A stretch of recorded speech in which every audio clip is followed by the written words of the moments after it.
so I just felt, and again, this has been a big theme of my life, sometimes I can't always advocate for myself, but I can advocate for other people. And I just felt that there was something that wasn't being told truthfully and honestly. And so I decided to share my journey.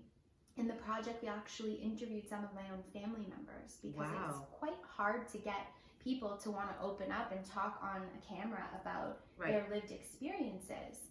And especially those. Yeah, it just, and it felt awkward of how do you go about doing that as students? Like, what do? Like, go show up in a place and, you know, assume that somebody is, it was just an interesting thing. And so my team around me was so moved by all of it. And they asked me to present the research findings at a big event that our professor had organized on campus, where he had invited different business leaders, because it was corporate citizenship, right? And so he had invited different business leaders to be present in the room, and I spoke that day, and I spoke in front of the, 70 folks that were in the room about my lived experience and about our research. And I was approached by one of the founding board members of the Economic Club of Toronto that day, and he said, wow, like, who are you? You are very impressive. You must be graduating in a few weeks. Here's my card. Our CEO is looking for an entry-level event coordinator, and I absolutely think that you should come and meet him. And so I took the card. I was like, Economic Club of Toronto, like, what's this? What's that? I mean, come on. I'm going to go write for a zine and do social advocacy work. And I had just applied to do my master's in literature, and I received early acceptance. So I was planning on going right back into school. And something told me that I should just go and meet with them. At the very least, it was so intriguing that they wanted to meet someone like me. And I went in and I met with the CEO about a week later, and they offered me the position, and I took it, and I deferred my master's, and something in my gut told me, although I couldn't imagine why, I took the job. And I took it. About a week and a half later, it was my first day on the job, and we were hosting Bill Clinton. Yeah, that was my first event. We were hosting Bill Clinton in Toronto. And I just thought, whoa, how in the world does somebody like me end up in a room like this? And just listen to yourself say that, right? How does somebody like me end up in a room like this? And it was hard too, because this was the height of the recession. And a lot of my peers, smart, brilliant people, were struggling to find work. And I didn't even realize at the time that by me taking this job that I was skipping over what was a very, very difficult time for folks, especially those who did go right back to school, because by the time they got out, they just could not find work. And so I felt almost like, do I even deserve, like, there's so many other people that are here. And for a long time, I kind of struggled with, like, do I even really deserve to be here? Like, how did I end up here? And I think it was because of that little feeling inside of me that I thought, I better do the best damn job that anyone's ever seen. And so I made a commitment to myself, okay, I'm not doing my master's degree right now. This is my master's degree. You know what, I know you love her too, Oprah.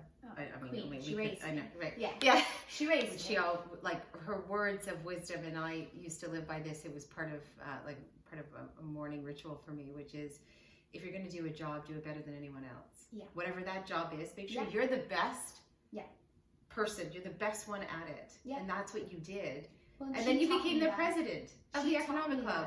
And so, yeah, I was like, if they want me to answer phones, I'm going to be the best person answering phones, data entry, whatever it was, like coming in early, staying late. Like, I just gave it my all. I was all of a sudden watching BNN every day, and I was, just trying to really educate myself on the company, on the people that ran it, on what their goals were.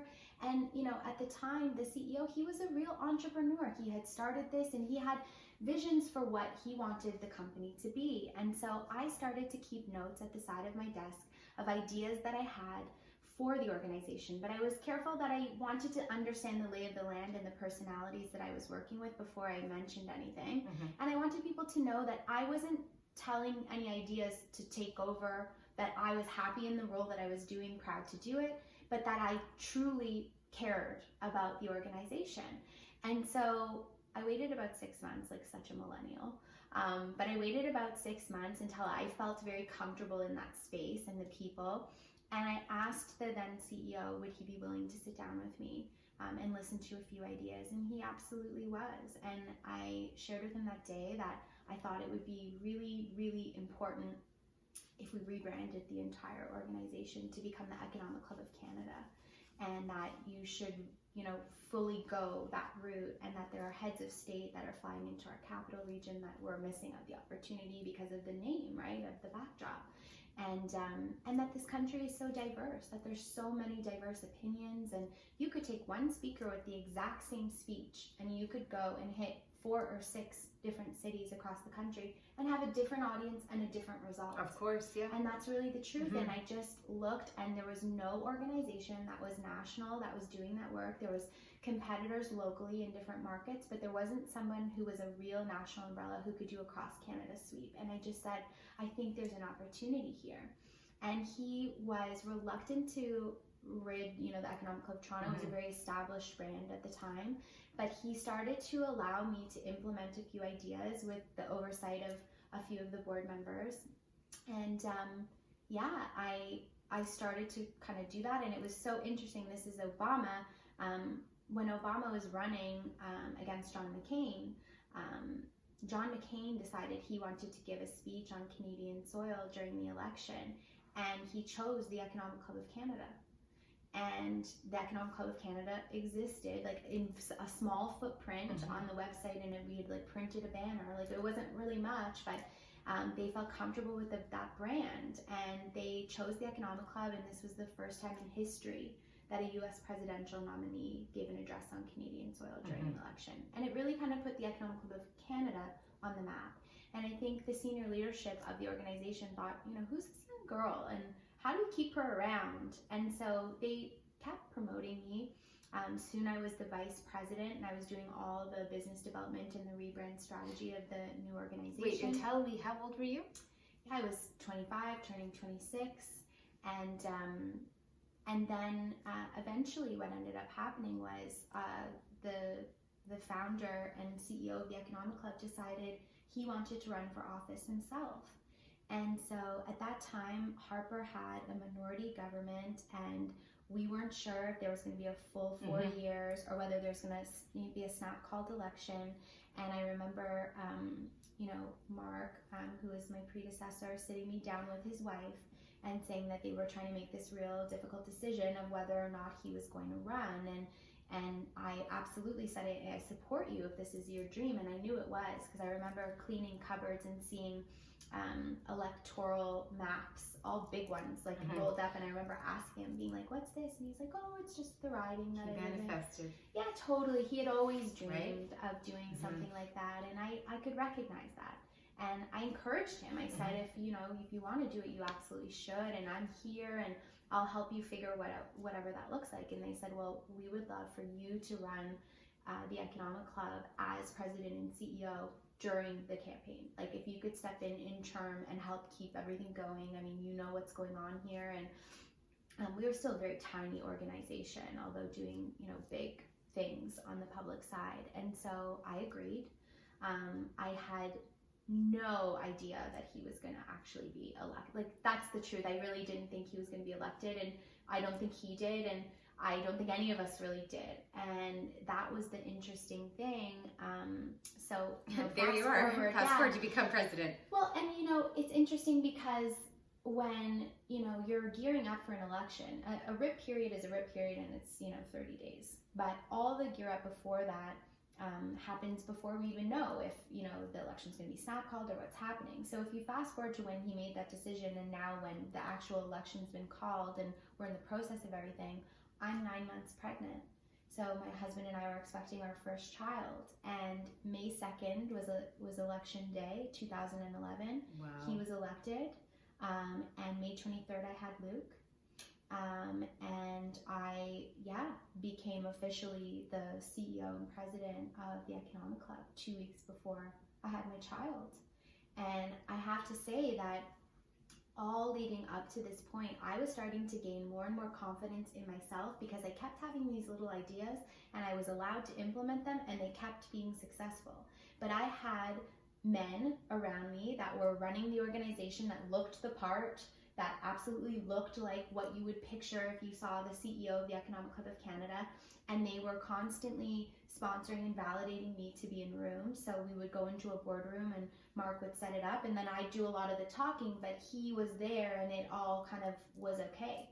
Once that was gone and I was now in this role, the reaction was not easy. It just wasn't. And again, think about it. I don't have the education that's typical for someone that's going to be in that position. I'm so young. I mean, that just the age part alone is just completely a throw off. And you're a woman. And I'm a woman. And I sound and look young. I mean, now I'm like begging to look young, but like I just I sounded and looked even younger than I was. You still It look was really young. True. Well, thank you. You know, now we praise it, but I was desperate to come off as older, and I just felt so much imposter syndrome. And I just did not know how to navigate those spaces anymore. It's like I lost all confidence. Everything that I had built, it was like it was gone. I want to talk about when we talk about the female economy. Yes. I want to talk about the female economy because you're trying to implement that now into the new economy. What you've been talking about your platform, and I think that's really important. Partly, it's personal for me. I wish I would have connected with you, heard you speak a few years ago. Maybe that would have made a difference in my life and what was going on for me at work. So I want to talk about that, and I want to talk about the theme on betting on yourself because I think it coincides. Yeah. Don't you think? Yeah, I do think so. And I think that for me, that time at 15 years old that I took a chance and I bet on me that I might be able to change my own trajectory through my own choices, it allowed me to have a really special little gem in my heart because I had put something on paper and I had brought it to action. And the confidence that gave me, even though on the small scale of what that might seem, is something I've taken through my entire life. And I've constantly, in many challenging situations, bet on me. And even in taking over the Economic Club, I mean, people just thought it was, you know, so many people told me to walk away. I just had a child, and the company had a lot of things that were happening behind the curtain that, you know, I wasn't even fully privy to. And in getting into that position, there was a lot of challenges for me to figure out and to sort out. And it was, do I bet on me? And do I take this as my ticket? Is this my ticket? Or do I not? Do I walk away? Is it too big? Is it too crazy? Is it too wild? And I chose to bet on me. And I had a lot of people, even around me, people that I love and respect, that just did not see it going well for me to do that. Just really thought, this is too much. It's too far. But you didn't fall into that. I mean, I felt it. I was scared as shit. But you didn't fall into that belief. You were like, No. if I'm going to believe in me and bet on me, I need to go forward. I just thought, how does this happen? And why is it happening? This can't just be. Right. It's just too wild. Right. It's just so too wild. It's too wild. It's too wild to not see it through. Right. And I just also, the other part of betting on me is I've been in some pretty hard spots in my life. I've been at what some might call the bottom. I have no shame. I have no shame in where I come from, in hard work. And I just thought, if it doesn't work out and if it all goes sideways, I'll survive. I've survived. I am a survivor, and I can wait tables. I'm not scared of how I need to earn a buck. I'll work 3 jobs. It doesn't matter. So let's just try. Do you feel that way now? Do you still Absolutely. You still feel like that survivor, that you carry that with you? Yeah, and I think that it allows me to keep pushing the envelope. It allows me to keep pushing forward for those that may not now have the privilege of a platform and a megaphone like I find myself at the helm of. That's a really special opportunity. I don't ever one day in my life take that for granted, what that means. And I think that's why I am, building what I'm building right now whether it's through this idea of the new economy, the feminine economy, which to me is really, it's really not just about women, it's about men and women honoring that which is feminine. And it's not about even a gender thing, although many women, we are naturally more in touch with these feminine qualities like emotional intelligence, like collaboration, and creativity. These are innate and natural to many women, but some of us don't have those skills developed, and many men don't have those skills fully developed. But the new economy, I think, calls on us to re-engage with the feminine, Mother Earth, taking care of our planet, taking care of people and the well-being of people. The feminine economy to me, and if women are in leadership positions and we are actually honoring in the marketplace those qualities that are innate to many of us, which haven't always been honored, let's be honest. No. Like, emotional intelligence is not something that's typically the item you want in the boardroom, or it hasn't been that way really anywhere. But there's so much power to those qualities, and I think in the age of automation and in the age of the machine, where we are facing mass disruption and mass labor market disruption, and so many jobs are at risk of changing or being obsolete, one thing I know that we can offer as humanity, as humans, is our ability to create, to connect, to be emotionally intelligent. Do you think, because people will be listening to this and they'll say, well, how does that play into our economy? How does that make people get jobs, keep jobs, make money? How do you see that all playing out? I think, to be honest with you, the primary skill that's allowed me to be where I am today is my emotional intelligence. And I learned it through trauma, is really the truth, because you don't get taught in school, how to read a room or read a situation, or be able to push, down something that's uncomfortable when it's not appropriate at that time and push forward. I mean, I was in the training ground of doing this my entire upbringing, and didn't realize that it was giving me such a strong foundation to be a business person.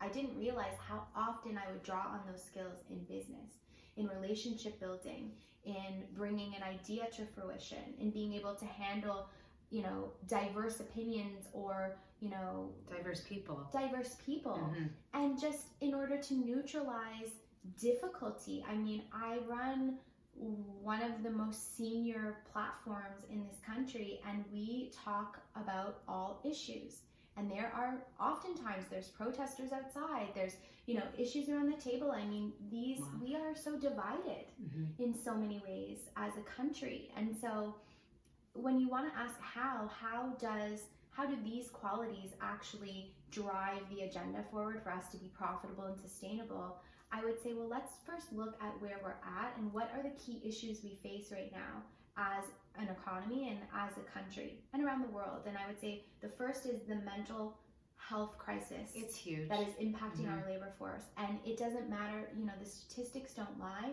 It doesn't matter if you are, in a lower income position or if you are a C-level executive. The mental health crisis is not discriminating. So 500,000 Canadians, these are stats from the Canadian Mental Health, 500,000 Canadians are calling in sick to work each week due to mental health, due to anxiety, depression, addiction. So we know, and we're seeing that there's a crippling effect of the way that we're working and the way our current system is designed, and that's impact on people. That impacts people in productivity. Companies are shouldering the costs of that, and so is society. So that's a first problem. Second, climate. Look at what's happening to our planet. How sustainable is it? How sustainable is our current economic system if we don't start to consider the detrimental effects to our climate, to our home? What species can go on and, in the name of profit, destroy the very thing that keeps them alive, that allows them to make that profit? I mean, truly and honestly. And when we look at, I think back to, it just really stuck with me when 9/11 happened, and President Bush at the time, his message to Americans was get out and shop. Like, make sure that you get out and keep it going. Like, we need to keep ourselves going. We are based on, we're a consumer-driven economy here in Canada, in the United States, and that consumption is also what is destroying not only ourselves and our connection to one another, but to our planet. So again, when you're faced with looking at these very difficult challenges, and of course automation changing our labor force and shifting demographics, we have an aging population, and we look at governments being incredibly indebted, and just, where's the sustainability to it all? And so I come back and I say, the feminine quality, which again is not just for women, but women, we have been more comfortable and more inclined to share ourselves in that way. Men, this is the toxic masculinity piece. This is what the patriarchy has done to all of us. It's allowed us to feel like, we are not allowed to be human at work, is essentially what it is. That we are there to do a job, that your personal life is left at the door. And where does that leave many of us, men and women? Feeling incredibly disconnected. Yeah, that's what it is. That is what a workplace is. I mean, people will say it's not. Yeah. People say it doesn't is. exist that way, but it does. That's what it is. I want to know from you, what is your the main messaging that you want out there? What do you want out there? I am building a movement around something that I call conscious economics. And what conscious economics is really about is this idea that our own personal consciousness and the evolution of human consciousness can solve economic, social, political, and business issues. And what that looks like to me, there's 4 main pillars to what I call a conscious economy. And that is people, planet, profit, and creativity, art, working in harmony with the system. And profit is a part of it. And again, I think that many people, especially many of the younger generation that I often am working with and talking to, they have this fear of profit or big business, and they really think that this is part of the problem. And what I have to say is that profit is also a part of sustaining something. If you are an incredible, entrepreneur, and you want to implement something into this world, you need capital to do that, and you need capital to sustain it. And without that, you can have all the great ideas in the world, but right now our system is designed that money is an exchange, and money is power. Money is power. So in the conscious economy, I think profit has to be a part of the model. I think that we have to really think deeply about what happens when you have an abundance of something, whether it be wealth or anything, abundance of food. You had it and you fed all your family and you were stuffed and you had more and more and more for months to come. You were great. What would you do with the rest of it? You would give it. You would give it. That's what you do with abundance. But we live in a society that's based around lack. There's not enough. There's only so many positions at the top. There's not enough to go around. It's running out. And really, money is a resource like anything else, and there is abundance of it. And if we can reframe our thinking consciously around what that medium really means and how we can use it to improve and maybe perhaps even be more profitable.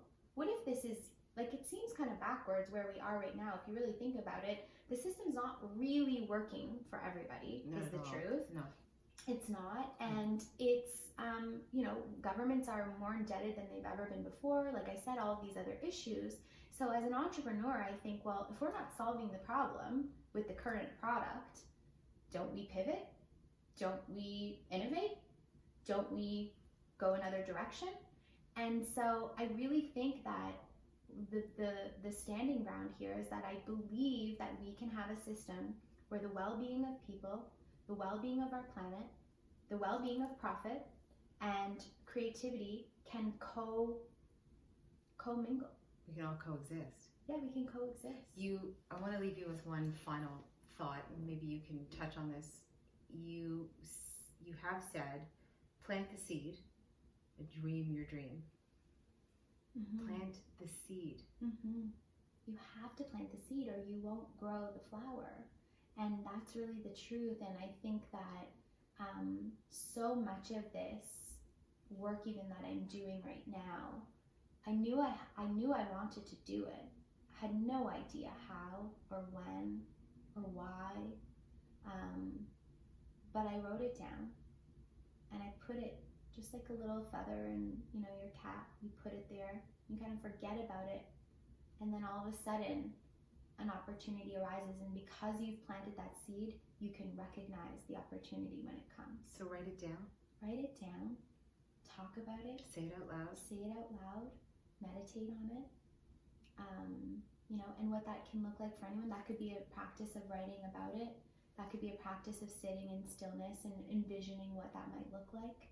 I love to visualize. I've always been a visualize. Me too. Yes, yeah. And it's so powerful. And it works. And I have a little trick. So what I do is I pull little pieces of essence of what it would be like. So I even build my wardrobe in my mind. Like, when I'm this powerful woman, like, what would I wear? Like, what would I do in the morning? Like, how high would my heels be? Yeah, like, just what so would I be high. doing? Yes. You know, and just really kind of think about that essence. And I have to say, there's so much power in finding your role models, in finding the people that you look at and you think, if they can do it, or that aspect of them, maybe I can attune my instrument to that note.